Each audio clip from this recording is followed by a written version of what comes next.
Welcome to the Mat and Pilates 101. Are you excited?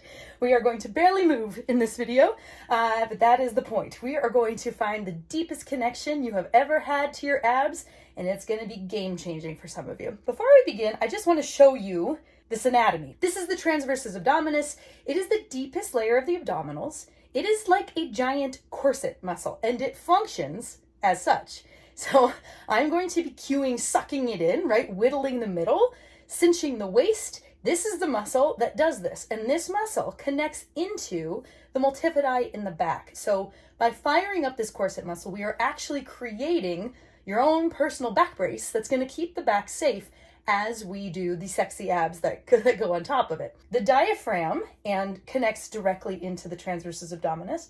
So we're going to use breath to help drive connection for this muscle. Your core, quote unquote, is actually a container, a cylinder that is created by this transversus abdominis into the multifidi, the muscles in the back, the diaphragm on top, and the pelvic floor on the bottom. So you will also often hear me reference the pelvic floor in this as well. And if you notice that your pelvic floor is firing and relaxing, that is good. It should be. If it isn't, we'll bring some awareness to it down the road. But for today, we're going to look at just finding this transversus abdominis and figuring out how to make it work. It is deep, so it is a subtler experience than when we're working the more superficial abs. So lying back down, we are first going to just pay attention to pelvic placement. So I'm going to cue neutral pelvis often in this class. That is because all the good work we do here on the ground, when we get back up to standing, we want it to translate and we want to map out in neutral pelvis. What does this mean? It means that I'm not tucked, that my low back is not imprinted into the floor, nor am I arched, right? I don't have a huge gaping hole underneath my back here.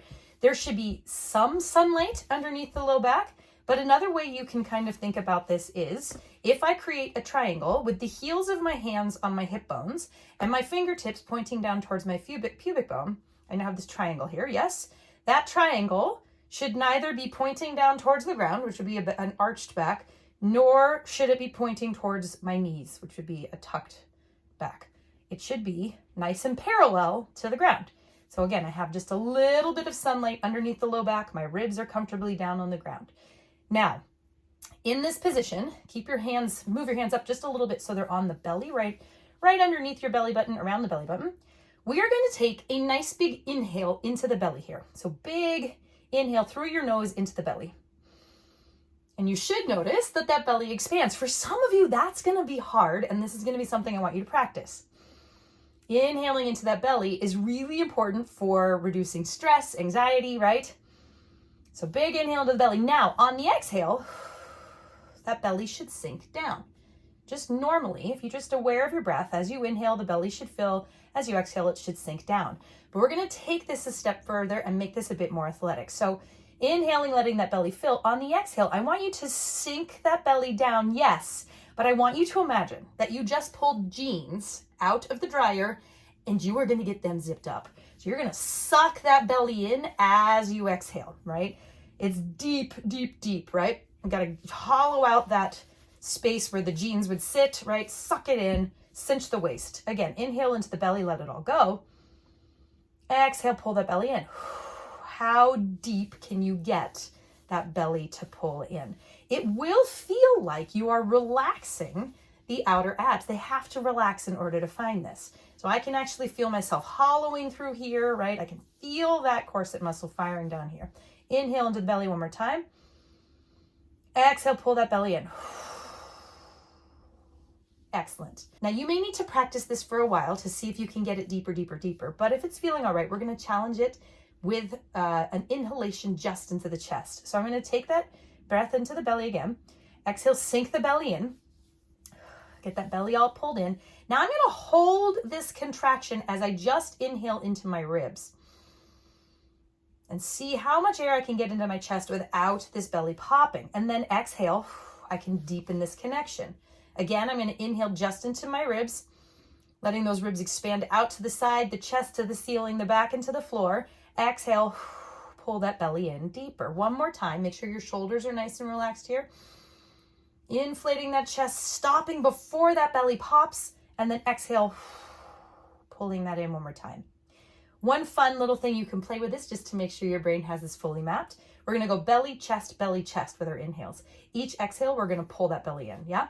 Reminder, we're still in a neutral pelvis. The bones have not moved. It's just the muscles pulling around this pelvis. So again, nice big inhale into the belly. Exhale, belly pulls in.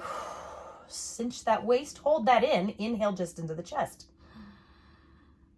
Exhale. Now we inhale into the belly, let it all go. Exhale. Hold that belly in, inhale into the chest. And exhale. Really good. Okay, so that's one way to practice this. There's one other exercise I want to share with you that is a great way to make sure I'm able to keep this belly in and challenge it just a little bit. And that is an exercise called marching. So I've still got this nice neutral pelvis. I'm going to take an inhale into my belly. Exhale, pull that belly in, suck it in. Now I'm going to think deep thoughts with my left leg and see if I can float my right foot up off the ground without anything shifting in my pelvis. And then I'm going to put my foot back down without anything shifting too. Then I'm going to take an inhale into my belly, exhale, pull that belly in. Now I'm stabilizing through the right leg. Everything staying pulled in and stable as that left leg floats up without anything shifting, and then bring it back down. If you are noticing that the hips are rocking and rolling, that the belly's popping, I want you to stop before that happens, right? So maybe you're just thinking about lifting that foot up off the ground. Again, inhale, exhale, belly pulls in. I'm going to stabilize that left leg, and I'm going to see how far I can get to lifting that foot up off the ground without there being movement here, and then bring it back down. One other thing you can try, throwing a little neuro into this, if I'm about to lift my left leg, I can try sticking my tongue in my left cheek. This is going to fire up the brainstem on the right side, create more stability through that right leg, and hopefully make it easier to get this left leg up. Let's try it. So nice big inhale.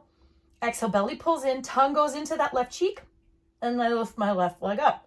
And even, I'm good at this, but even that was even easier for me. And then again, just do the right side. Tongue goes into the right cheek, take an inhale, exhale, belly pulls in, push that tongue, float that right leg, and bring it back down. You can also practice this by adding a little bit of arm strength to it, just to see if you can experience that leg floating up with nothing moving. If you have pants on, you can grab the pant leg and use the arm to float the leg up, making sure that belly stays pulled in.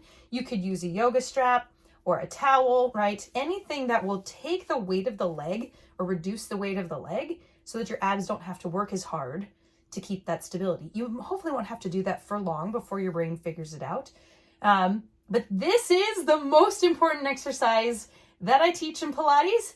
And once you have this, then when we go to do all the extra ab work on top of it, you've got this solid, powerful center and a nice supported back. It's just awesome. So we're going to work within your range to keep that belly pulled in. And so it behooves you to really practice this and make sure that skill is on fire before we layer in all the other stuff. If you have any questions on this, please let me know. But you have this video now, you can come back and revisit it every day until that belly gets pulled in. I promise that one trick is game-changing for back pain, pelvic floor issues, and yeah, the centering groundedness that I feel in my body. All right, I can't wait to play with you.